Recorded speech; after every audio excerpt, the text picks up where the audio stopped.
Sure. Here's a script for your YouTube video about the 1972 Volkswagen Super Beetle.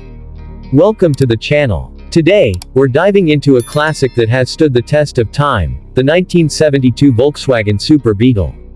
This car is more than just a mode of transportation, it's an icon, a piece of automotive history that captured hearts across generations. Let's take a closer look at what makes this car special, from its exterior and interior features to its performance and the prices you can expect today. Starting with the exterior, the 1972 Volkswagen Super Beetle brought some key changes compared to its predecessor. While it retains the classic Beetle silhouette that became instantly recognizable around the world, the Super Beetle offers subtle yet significant upgrades. One of the most notable differences is the slightly elongated front end, thanks to the switch from a torsion bar suspension to a McPherson strut design. This change not only improved ride quality but also provided more trunk space, a practical upgrade for such a compact car. The round headlights, chrome bumpers, and signature curved fenders give it a timeless charm. In 1972, Volkswagen also introduced larger taillights, often referred to as elephant's feet, due to their distinctive size and shape. The car was available in a variety of vibrant colors, from satin yellow to marina blue, giving owners a chance to showcase their personalities on the road. Moving to the interior, the Super Beetle kept things simple yet functional, staying true to its roots. The dashboard featured a more modern design compared to earlier models, with a padded surface for improved safety. The speedometer remained centrally located, making it easy to read at a glance.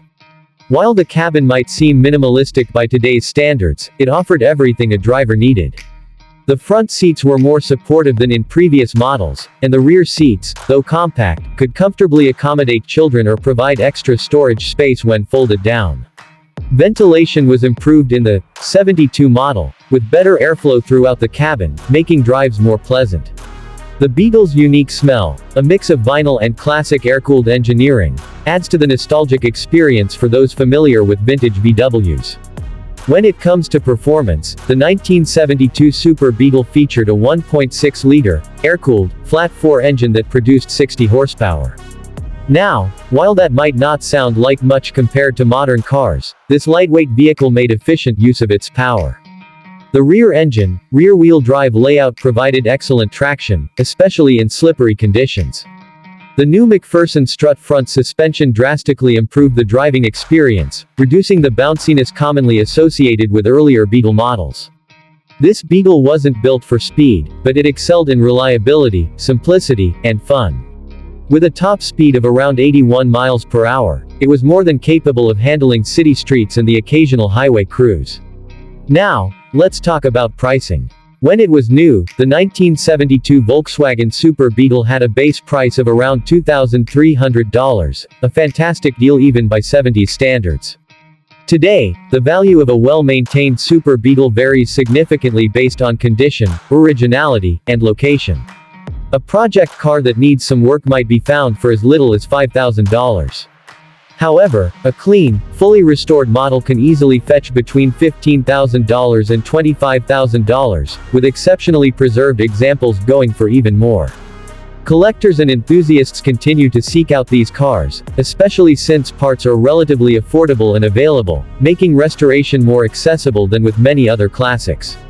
The 1972 Volkswagen Super Beetle remains an enduring symbol of practicality, reliability, and timeless design. It was a car for the people, and decades later, it still brings smiles to faces wherever it goes. Whether you're considering buying one or just appreciate automotive history, the Super Beetle is a classic that deserves recognition. Thanks for watching, and if you enjoyed this review, don't forget to like, comment, and subscribe for more classic car content. See you in the next video. Let me know if you want any adjustments.